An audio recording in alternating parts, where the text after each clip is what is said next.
Hello everyone, double video today, at least if I did upload it next to the question and answer one. This is not so important. It's also a bit of a video on its own because this is from the cycle, and it's actually the part of, say, it's a video on the Seljuk Turks, as you see from the title, but it should be more from like the Chinese side of the story, because as you know, I have a series in which I talk not just about ancient and medieval Chinese history, but also the enemies of China and or the neighbors, etc. And so the picture is interesting, but so far I couldn't associate the two areas more than much.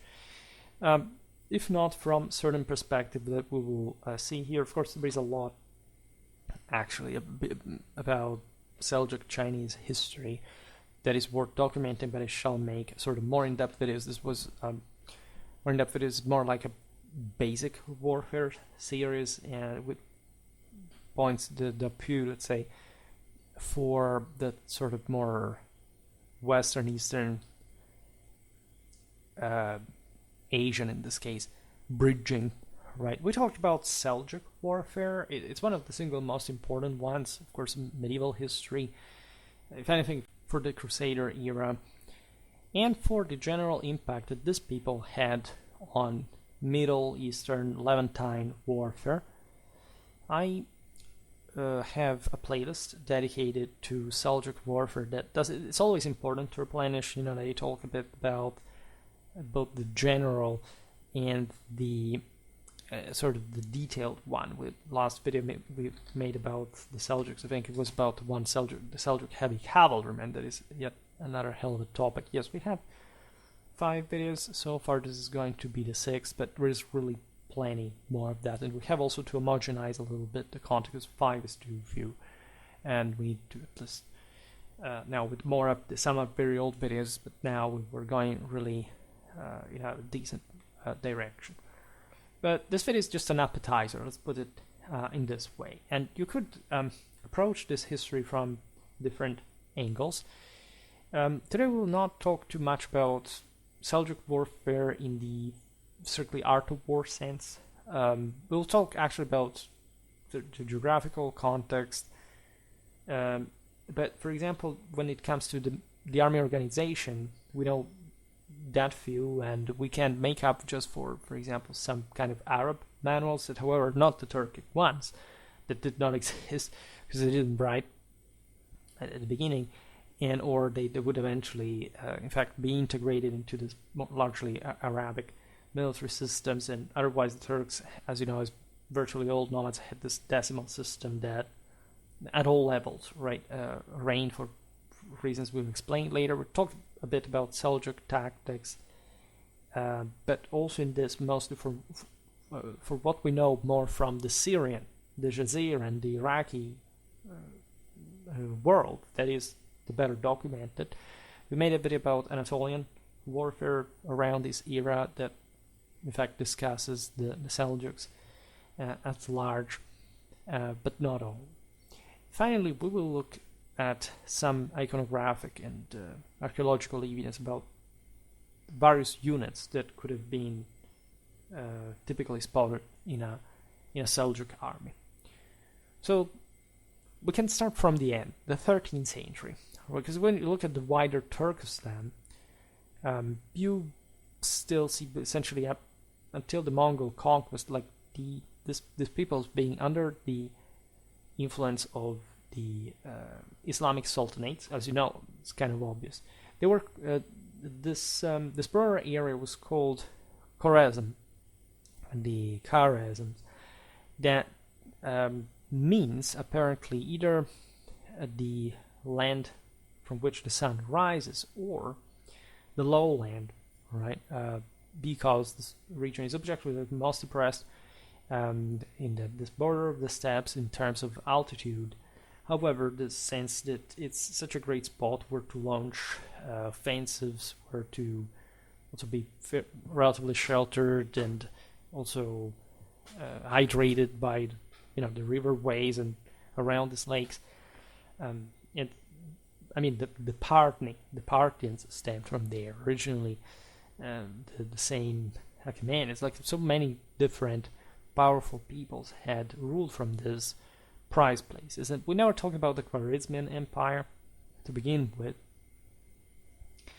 In any case, this was connected, of course, with the Seljuks, because even though they retained some sort of more Iranian background, they were just above, bordering like the broader Seljuk world that by that point stretched across most of the Middle East and the Levant, albeit in a very politically fragmented way.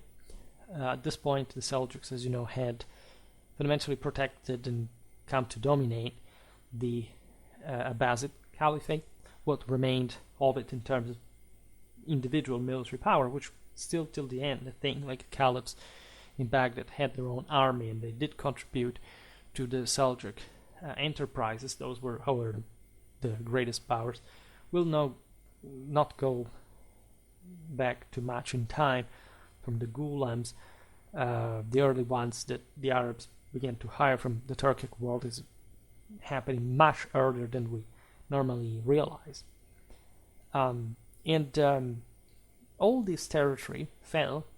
We wonder why I'm talking about it, but well, because of course it fell within the time span of only 3 years in a single campaign, which came in fact to incorporate the Tigris-Euphrates Valley and all land east into the Mongolian Empire by the Khanate of Ilkhan that would have kept ruling in fact from Persia, that had been also the Seljuk main basis of power after they had settled from Central Asia, having contributed to destroy the Oguz Turkic Khaganate and rising to this enormous prominence, especially at the end of the 11th century, by which, however, they also started fragmenting, inexorably so.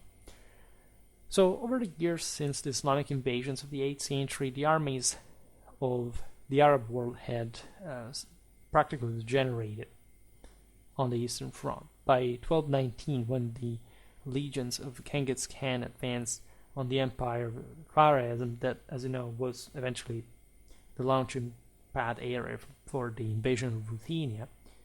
And in turn, after having defeated the Karakitai, we talk about these people, yet essentially Mongols that had settled in China and then had been expelled and it taken over this area by having subjugated in part also the Khwarezmians, having arrived at their outskirts in terms of direct control. And by the time of Genghis Khan, the Mongol army proved essentially to be in all superior to these remnants of past in probably like steppes glory. If you look at the, for example, Khwarezmians' court rituals, the fact that they deified war drums, parading them on the actual chariot of victor with wings and everything, and the smaller drums had to be played by the scions, the hostages at the Khwarezmian court. Of all the peoples that they had subjugated, you really have this incredibly powerful mix of, in fact, the Indo-European symbolism from literally the Bronze Age of chariot warfare, and the more iconoclastic, in fact, musical, but still pre-Islamic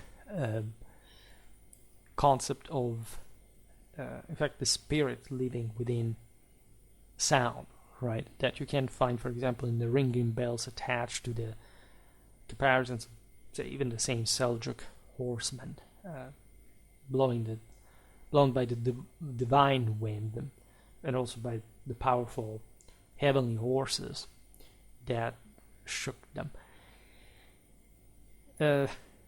Besides romanticism, this is one of the most dramatic chapters in the history of mankind, because, as you know, the Mongols came to destroy Baghdad, but also, and that was a major disaster for everyone in history, but also taking over these relics of ancient equestrian military glory. There is a great deal of change within the Turco-Iranic, you can call it at this time, society after the Mongol invasions.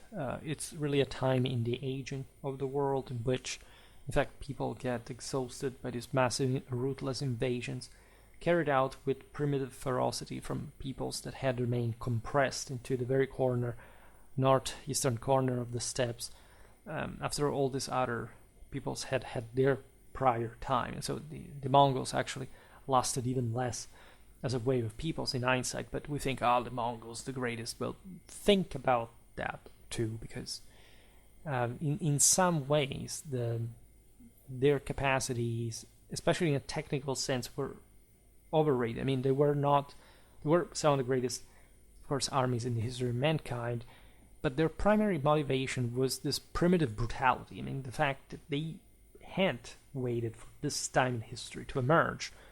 And so imagine all the frustration and sort of the intrinsic sense of eating roots and carcasses to literally survive. This is what Genghis Khan had done in a more also historical, metaphysical sense, and managing to take over everything, but not having actually this enormously advanced armies as we think. The Mongols remain primitive people from the steppes, even after they have been influenced by the Chinese or adopted their technologies. We talked about this extensively. You don't have to be particularly advanced in a technological sense to be an effective army to begin with. But we're talking the Seljuks here in this sideways. So we do not know of any specific source, I think, explicitly telling us what was the Seljuk army organization. This is actually true for most Islamic armies throughout the medieval period, especially this one. Some scholars used some military manuals from the Islamic Golden Age, essentially Arab military treatises that were quite ideally describing what an army should be composed of, just hierarchically and organizationally speaking. There's a lot of Byzantine influence. There's a bit of a, Indian numerical obsession that the Arabs had imported. And so there is an interesting source that eventually is repeated, and basically it's not even important just per se, but essentially pointing to the usual binary system.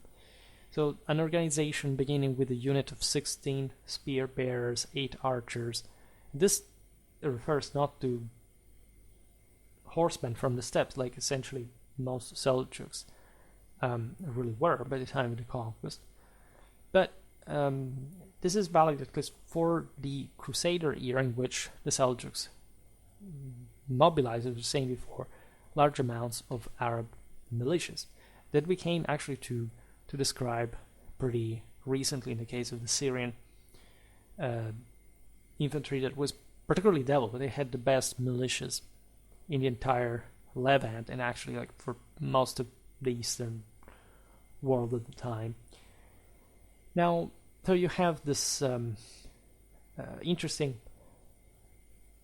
combination, which is also in terms of ratio strength pretty obvious, like 2 spearmen and 1 missile troop. This actually 16 plus 8 were termed Saf al-magatir.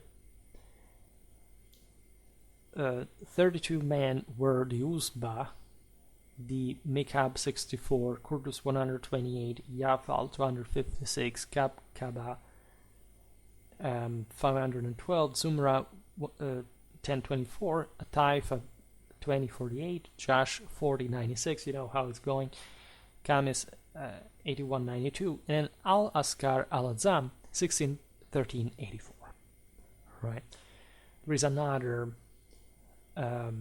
mentioned former organization that is in some ways also probably more realistic.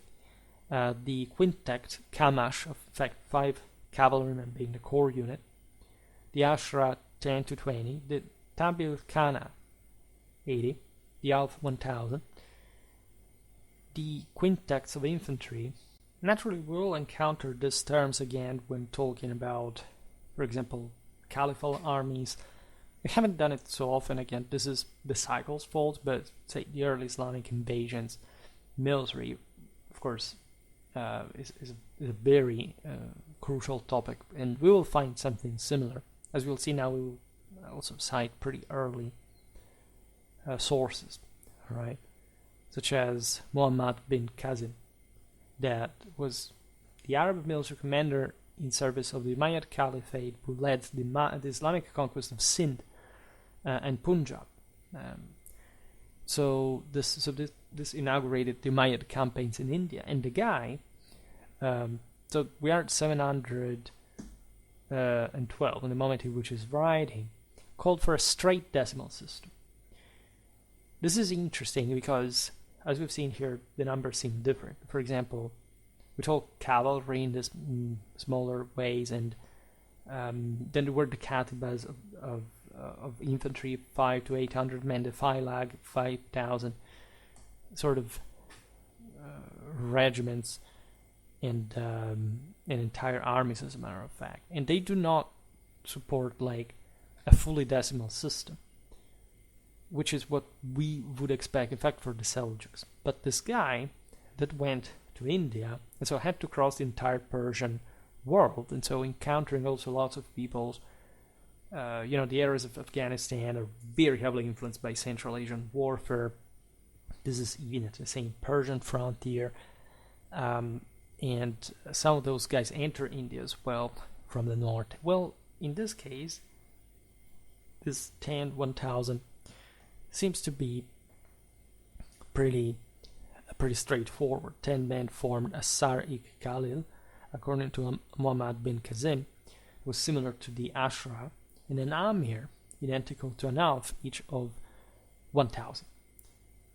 Naturally, things varied over time, but it's obvious that the same Seljuk gulams, this is what we're talking about, this serving these very caliphal armies, would have in part been influenced also by a non-straightly decimal system. They would have kept finding that way, but once they were employed locally, it would have also been framed by the Arabs into different formations, different units that also reflected the specific caliphal needs for cavalry in a mostly infantry army. This is what we're talking about now, right?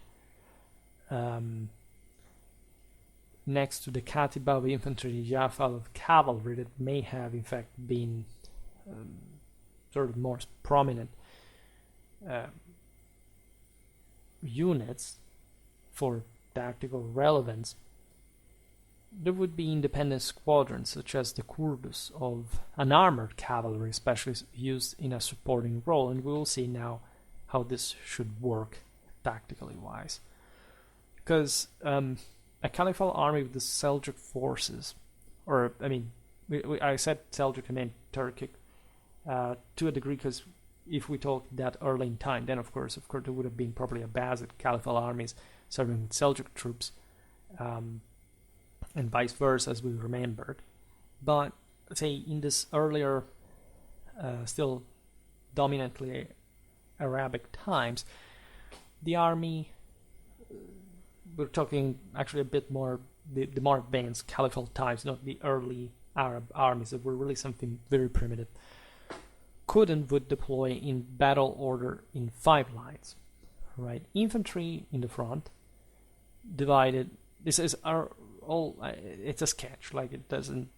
We'll see how things were much more complicated, but ideally, this infantry line would be divided into units of 1,000 and other subunits, supported by cavalry, dividing into units of 3,000 in the second line.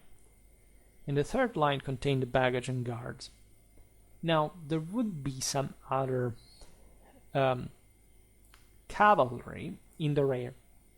exactly because also these nomadic tactics were quite employed by the same Arabs fighting one another, using this, in fact, cavalry, very agile cavalry to surround the enemy, to outflank them, etc. And so there would be a fourth line beyond even this, like the more fortified part, like the baggage, the guards, often the same commander. There is some reminiscence even of Ottoman armies, right? Especially after, say, they became really a startup force. And that's the obvious parallelism also with the caliphs at this point.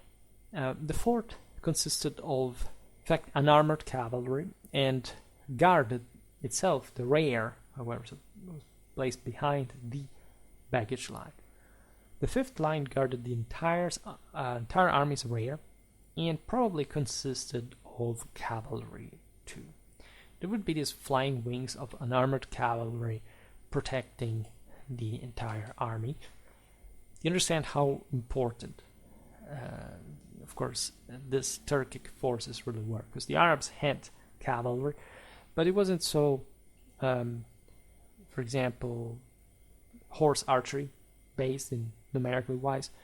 We did make a video about medieval Arab warfare between the 11th, the 14th century, and we observed how, of course, there were horse archers, but they were sort of much less developed than the Turkic ones, and these would be, of course, an important component, in fact, of armies that had also important nuclei of cavalry, but it still plays an important, say, function in the infantry as a sort of line that had to protect this more, however, eccentrically led cavalry. This do not seem like particularly punching, say, heavy cavalry led formations. Even though, I mean, if we think about the far tactics, which is typically Arabic hit and run, etc. Not even the later Turkic armies would have this, but at least there was a very powerfully ultra heavy shock, but numerically contained heavy cavalry that had to technically charge at the end after having harassed the enemy with lots of arrows from in fact, all those horse archers.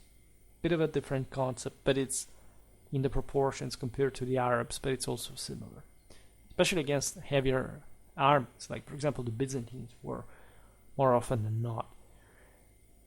We will see how, of course, Caliphal armies were really impressive as well, so they had a lot of cavalry capacity, but it's also about what you can find, what kind of peoples you rely on, and not just on, say, what you decide to fight with to begin with.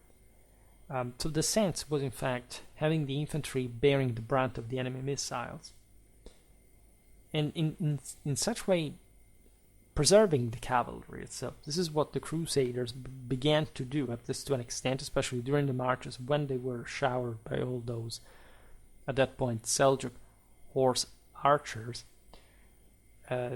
because the horses are very targetable. They're very easy to hit, especially most of them do not really have much protection to begin with, so the infantry especially can shield them with their own shield and armor, and the horseman is armored regularly, so actually those arrows will not be that impressive. When the enemy routed, the Arabs were careful in the pursuit, halting and observing the fleeing enemy rather than pursuing blindly. The Turks were a bit more versed into the latter aspect, and that's also why the Arabs had employed them, because they would serve even just for the loot, for the slaughter, and whatever they could get from it. And so, for example, all the Eastern feigned defeat and lure into pursuit was something that al-Bayt used also in the broader Islamic world, and sometimes also by, in fact, other steppe peoples. At this point, the Turks dominated it, but this is essentially what the Seljuks would become sort of more famous for than the more sort of infantry relevant, at least, caliphal armies.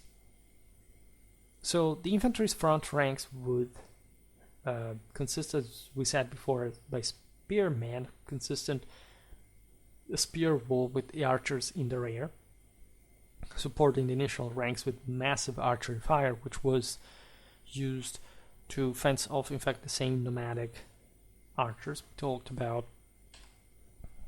In fact, the relevance of in spite of the collapse of the state, the caliphal state, by the end of the so-called Islamic Golden Age, the resilience of certain Arab militias that would develop particularly large covering, also sort of squared-like shields, to protect themselves better from Turkic archery, but also their own archery. At this point, you have also crossbows, even among the Arabic militia. Mostly, however, these missile troops are very effective. At least they represent the balance existing between them and the horse archers of the steppes. Night and pre-dawn attacks on enemy camps were favorite tactics of such forces, so they had this elaborate system of disrupting enemy communications and demoralizing the enemy units. Seljuk armies, especially in the earlier period, could have been more diverse, at least in the typology of troops, right? Because later their settlement brought to a sort of feudalization that, however, maintaining some elements like horse archery in large numbers, and there's a very strong characterization compared to the Arabs, compared also to, especially to Egyptian, Syrian powers, because the Jazeera and the Mesopotamia are much more Persian, and as a consequence they're very Persified Seljuk influence, right? And so it's a different story. There is also more disintegration of statehood, especially in the 13th century. That's also the end of the same Seljuks, but they would have adapted more to in fact, the sort of more sedentary background. Initially, they would have had more. It's possible that even as conquerors, they had sort of even heavier cavalry than we think, at least in a larger extent than we think. They would, however, use at this point, after the settlement, as we've seen, infantry in important numbers. They would have had camels. They would have had even elephants, albeit rarely, but as we said before, like just imagine at the boundary, as we were saying before, between India and Persia. The Seljuks would arrive as far as that, and again, most of what we know about their armies is from the west, because that's where there was such a developed enough historiography already to be able to document this otherwise, in fact, pretty primitive peoples, especially at the beginning. It's the Persification of the Seljuk Turks that makes them slightly more presentable, but it's also part, as we just said, of this wave of nomads that does not really help overall the stability of the same, say, Mesopotamian or Iranian statehood, or the one that existed especially mostly in western Iran. So I made multiple videos, by the way, in the historical regional series about, say, western Persia, Islamic Caucasus at this point, so that's a very good example of what we're discussing. Regarding troops typologies, so we talk about the Seljuk heavy cavalrymen, so we really illustrated this very well, right? The vizier for the Mongol Ghazan Khan, Rashid-al-Din, was also of Jewish background, wrote and illustrated this very beautiful war chronicles documenting his Khan's exploit. This Rashid-al-Din's work is known as Jami-et-Tawarikh, so literally the compendium of chronicles. It dates to essentially 1200 AD, and there we can find excellent depictions of the Seljuks as well as the Mongols, right? And giving like a very strong graphic idea of also how consistently still in very Central Asian influence the military culture really was, right? Because there is a lot of Mongol stuff, but these are mostly Persians that had previously been ruled by the Seljuks as an elite, so it had all been blurred to an extent. And so that's in fact the type of trooper we used to the type of the drawing we used to illustrate this type of trooper. It's also the most used illumination that you see in this video, right? It's really a unique design. This armored cavalry, distant quiver, it's typically Seljuk, long swords, over 90 centimeters in length, really massive sword, 120 centimeters length, and a shield. The armor is typically lamellar. You can use a surcoat, a very light hue on it. The helmet is also somehow distinctive. Made a video on lamellar armor. If you're interested, you can check that out. Then, of course, there were lots of unarmored horsemen. And then we have the famous Minai ceramic bowls, dating to really mostly throughout the entire era, right? Specifically, there's a very good early 13th century one currently preserved at the Fear Gallery in Washington, D.C. that shows a magnificent battle scene of Seljuks in action. And the first thing you see is the horse archers carrying bow seats on their right, arrow quivers on their left, firing their weapons left-handed. The trim on the tunics around the neck, upper sleeves, and chest was consistently contrasted to the tunic color, according to such iconography. The colors could be dark blue, light green, gray, dark brown, madder red. This again, the illumination is very colorful. We can imagine being there so many different types of colors used. Just consider that things were not so different from Western feudalism, especially in Persia, right? And actually, Crusaders and Seljuks would meet in combat, and aside from great hatred, there was also great recognition of valor, because they somehow shared that knightly culture.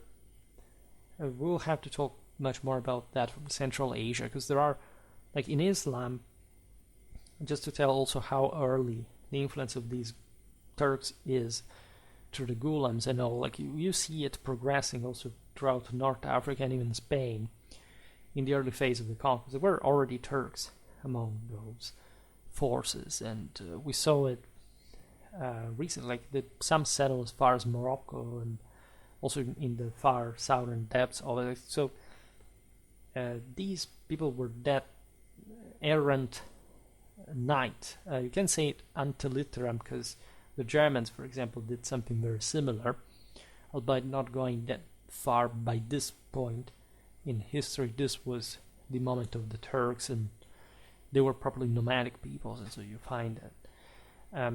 But speaking of the colors, you would of course find such combinations for sort of what you could anachronistically call heraldic reasons.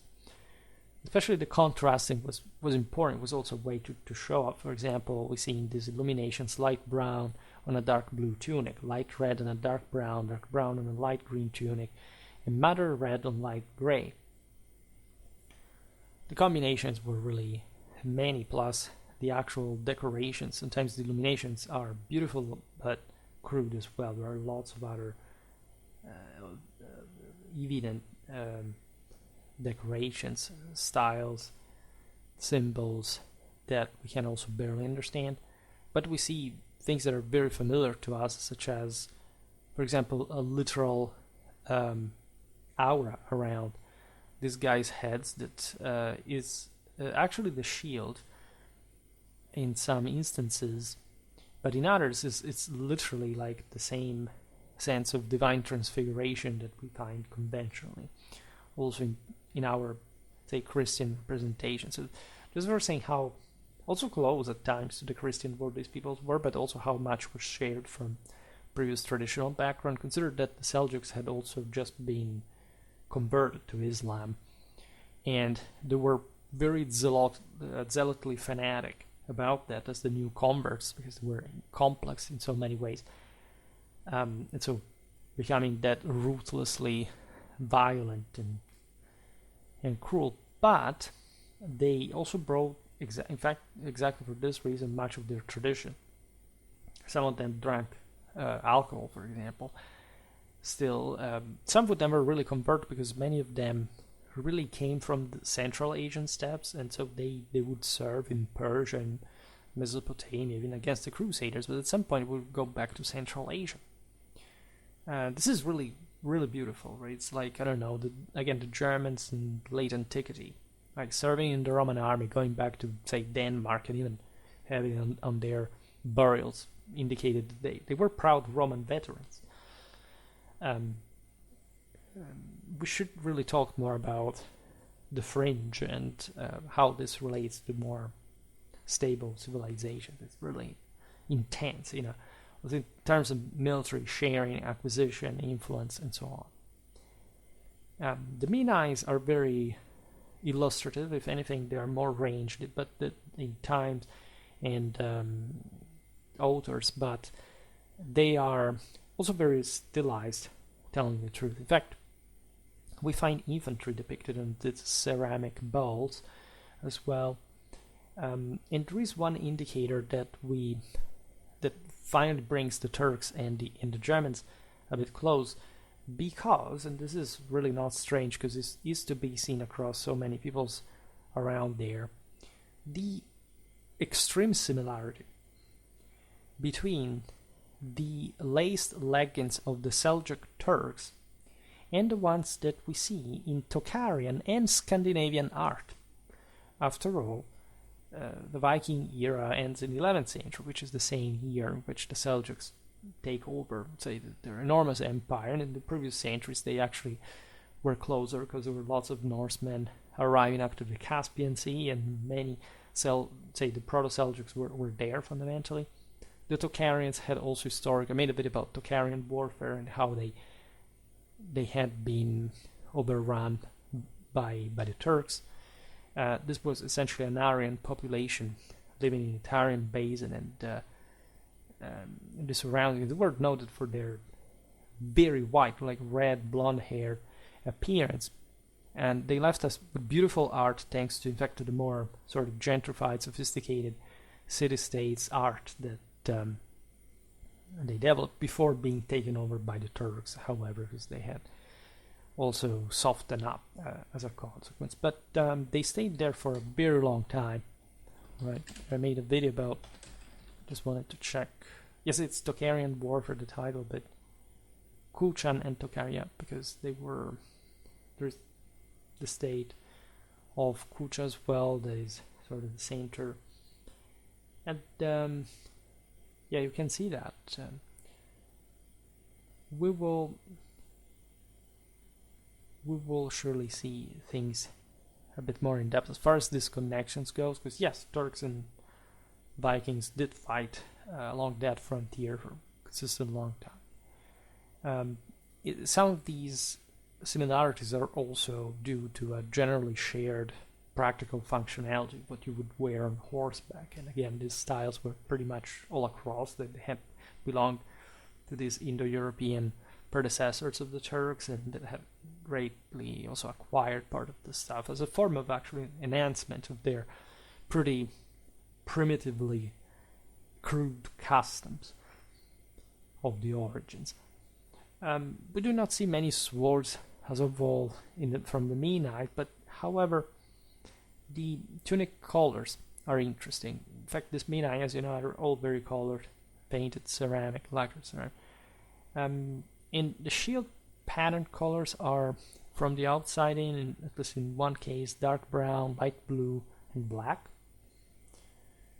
Of course, the shield would bear that same symbolism we were talking about before, but aside from the heavier troops, like of course the smaller ones would be surely showing off what kind of clan they belong and the stuff, but through much more simple devices, because it's not like they were dynasts on their own, and also they fought at a distance largely as horse archers, so it's really another story. We see, interestingly enough, Turk kettle drummers. In this art, we see it, in fact, in a copy of Hariri's Maqamat, the Pilgrim's Caravan, preserved in the Bibliothèque Nationale of Paris, dated to 1237. Some Seljuk musicians, an armored cavalry, army and unit standards.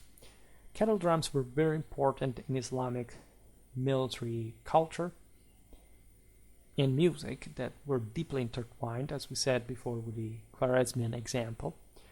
The reason why the drum was so important in Islamic military culture, in fact, many of the military instruments, the musical instruments that are used by the military bands today, also in the West, are a consequence of the great of the Turkish wars from the Renaissance. As the I think there is, first of all, a very underrated Western military musical culture that I found at the peak also of European feudalism. It should not be underestimated. However, there is no doubt that I also made a video about the specific unit types for the Ottomans at least. But there are these other examples from before, we'll talk about them too. All proper, official, like permanent military musical bands of the sultans. The Nakarakana were like the system of distributing from the higher authority drums for the army, which obviously had the purpose of drilling or ordering them, etc. But that became the symbol of power itself. It's as if, I don't know, the Roman eagle had been, for these guys, the drum. Remember, again, the Khwarezmian drum entering the scene literally as a hero on an actual chariot carried by a horse, right? So as if the drum was. And the drum, the contrast here is that the drum is a tonic instrument. It's meant to drill fantasant to go to death, right? It's a sort of hypnotic trance. The horsemen actually use more Apollonian trumpets, hitting the tympanum, right? Because they have to attack, to charge immediately with the flash. However, these Middle Eastern armies, since, I don't know, Parthian times, had coming from the steppes, had lots of horse archers, and these horse archers were the scum of the earth, were the lesser peoples that the heavenly rulers with heavy cavalry had come to dominate, to despoliate, so that they could fight just with bow and arrow. And so they were the actual lesser elements for which a lesser instrument had to be used. And the drum was very useful because it could be really heard at a great distance. It sort of drilled these troops. The Mongols themselves were quite famous for the order that they could display with these armies, with these massive drums that could attack. In part, it was Islamic iconoclasm, as we were saying before, the fact or at least like the absence of anthropomorphic figures to just guide, right? There were lots of banners, flags, etc. But music for these large armies, even maybe a sort of more disciplined, tough core, as we were saying before, even with paradoxically, with the Arab element that was subjugated eventually by the Seljuks, that would, however, call lots of, again, random horse archers from the steppes that were not particularly trained, because Individually they were very good at what they did, but collectively they didn't even have to say enough formation. They had a loose order, and they had just to, again, go back and forth, shoot at the enemy, etc. They could coordinate themselves very well, but the small unit tactics mostly, and also at larger ones sometimes, but not because they had to remain into it to be effective. Right? So it was largely useless. And the Seljuks would have, for this reason, would participate in this pretty widespread Nakarakana dimension. I made a video in the early days of Schwerpunkt about Islamic military music that documents exactly this. And we'll, if anything, come back on it because it's a very, very important topic. This stretched as far as Islam went. We know it for the Horn of Africa, from the north of the continent, and they took it extremely seriously because it was the symbol of power. It was probably a ranking that corresponded to the actual performance of the drum. The bigger the drum, the more soldiers you had, essentially. So it was your imperium, your potestas. In this source, the kettle drummer is mounted upon a dromedary camel. It's seen dressed in this, which was a sign of distinction for the drum, if anything, not much for the kettle drummer. And the latter, however, being dressed in the standard Seljuk tunic, as again this ceramic bow shows. Differences noted are the turban and the lower leg puttee. There is also a turban Seljuk musician blowing a large trumpet. On another source, we find different colors. In the Minai, mostly it's blue, like blue, green, purple, even. Turban colors are red and blue, and again, the meaning of the colors was very specific. Of course, most Seljuk troops didn't have the luxury of deciding or caring about like the color they would wear, so some of these were just very dark, somber colors. But at large, especially at the beginning of campaigns, etc., there was a sort of issuing of appearance and even some degree of uniformity, at least at some unit level, that especially the elite ones, that was extremely meaningful. These colors had all a space among these peoples. Imagine even just how in Eastern European geography, topography, there is such a wide reference to colors. Say Belarus being white, the white Ruthenia, because of the colors associated to the cardinal signs. That was a typically steppe concept. It's like, I don't know, the blue horde, the white horde, like the golden one. This is essentially what also the Turks had very similarly in common with the Mongols, because at the root also the difference between the two is not that particularly pronounced to begin with. And so what did rulers look like? Do we have something about Seljuk Turk Sultan, say? Well, there is a frontispiece from a volume of the Kitab al-Ghani dated to the beginning of the 13th century, showing a Seljuk monarch along with several footmen. The guy is clad in a purple tunic, which may not be really random. Consider that these people were fixated with the Byzantine Empire themselves. They considered that, especially in the moment of decadence of their own caliphate, in the moment actually of great Byzantine expansion, and fighting against them, like the deal, right? Think about the Sultanate of Rum that literally brought some of the Seljuks to consider themselves as if they were within the Roman Empire themselves. So the purple may have really had that connotation historically for the Seljuks as well. He has a hat and trousers. The tunic is adorned with a wealth of gold embroidery, all patterned in a particular way.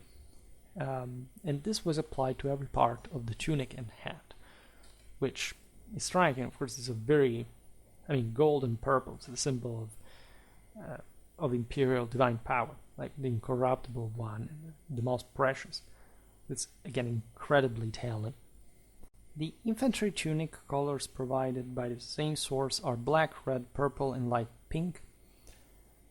One word about Seljuk infantry. We rightfully think of Seljuk and other Turkic armies in the steppes especially being virtually all mounted, right? But infantry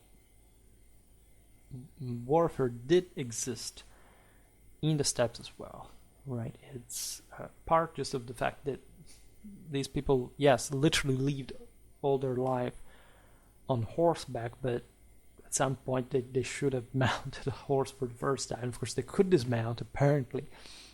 They were not glued on the horse. And as such, of course, as we've seen also in Western warfare, if you have legs to stand on, you will fight on foot as well. Of course, we don't have too much information about this because especially sedentary peoples documented these illiterate nomads in a way that mostly depicted them as the thing that impressed the sedentaries the most. Obviously, the fact that their armies were overwhelmingly mounted, that even like a lesser person was mounted, and of course it did not achieve really much because, even the equivalent in the sedentary world of a peasant, a levy peasant, was actually better equipped, had more individual wealth than one of these guys, even though the horse is, of course, expensive, but they are also living out there, grazing in a pretty terrible place, while the sedentaries can accumulate more surplus. The only way the nomads can do it is looting somebody else's. But of course, it did exist. There is a lot of fighting, for example, around fortifications, the lagers, because the nomads traveled with all their families and cattle, that they also did not distinguish more than much from one another. Yes, they did sell women for hairmen furs. The Seljuk Turk standards are also interesting. For example, the aforementioned Hariri's Mahmat provides with a standard with different colors: black, gold, black with gold fringe specifically. This is Mahmat. There is a Minai bowl providing evidence for a unit standard that has a white globe, which may represent polished metal, as a matter of fact. The famous tug, like the horse hair, black color, and red feathers on top. So you see there were actually various combinations, the same Mongols used that. That was seen, of course, as part of the representation of how the divine imperium manifested, passing through the horse's tail in the wind, because the wind was seen where this divine force of the heavenly godfather would manifest. And so the horse that is essentially elevating the knight from earth in his heroic enterprise is a bit elevated itself by this divine wind, and that's why the tug is used, because it has that same metaphorical indicator of how the wind passes through those horse hair. Rashid-al-Din's world history also shows a bear-like creature on the field of the standard. This is interesting because the steppes are not exactly where bears live. And so one would think even something further north, also in some areas, maybe in western Eurasia, that, as we observed before, are at the boundary with, the Slavic world, also the Norse routes during the Viking era. Being a personal standard, it could be that is not very frequent in this Seljuk art. Something very similar to a Western blazon of arms. And it's entirely possible, again, that there was some pinch of Western influence. Remember that some of these sources come from Anatolia, where lots of so-called Ferenc, that is to say Frankish or Byzantine forces were hired. So in this case, it's actually a Seljuk Turk. But you could never know. I mean, there were lots of these troops fighting in, say, some of these guys. You should have not been amazed at the idea that there could be, I don't know, a solitary, or maybe not just solitary Latin knight fighting for the Seljuks somewhere as a mercenary. And so being equipped by the Seljuks themselves in very more familiar ways, right? This is not strange at all. On the contrary, it should be reevaluated a bit. And the opposite is true. We talked about, of course, the Cumans serving in the Ruthenian armies, for example. And so here we're not distant at all in terms of military culture. So you see, you can't really find all the evidence you want on Schwerpunkt and comparing it, thinking it further across all these lands, because that's really what warfare is about, right? A great hybrid. Also, generally the steppes present with a very homogeneous type of warfare, at least typically. And by the way, the field of this sort of blazon of arms is white with a black bear rampant on it, which is extremely interesting, and proving again how individually relevant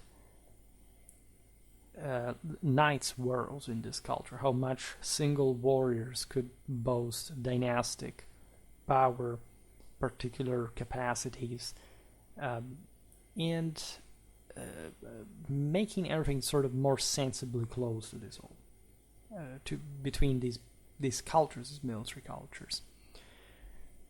As I said at the beginning, this video was a bit atypical because we're not discussing too in depth the say Seljuk warfare in general, even when making an in general video on it. Sometimes we need it though. By the way, we see the birds of victory all over the battle scenes of the heroes, etc. So it's totally normal, right? Always the eagle victory around the horses. These are symbols that are existing since millennia before, and as a consequence, I think griffins, you find other creatures are transforming. See a lot of violence actually also in the battle scenes, so they're pretty graphic about the techniques they used, the general care for especially swordsmanship, length, charges. You find very articulated also arms and armor. Against many of you see, for example, I don't know, Seljuk Turks with drop-shaped shields on horseback. It's totally normal. There are so many different intersections from different cultures, and people cut in half with all armor, and it's a bit more of a poetic, say artistic license, not poetic one, person cut in half. But just for saying how, okay, the limited, actually we don't have too much about Seljuk iconography. This is an important aspect of the story. Yes, some sources, like the ones I also used in this video pictorially, are very, very good. We wish we had all of this for other, this level of detail to some degree for other military cultures, but overall, aside from these few illuminations and the midnight balls, we don't really have much, right? The Mennonite bowls also notoriously do not represent warfare as much as the manuscript and the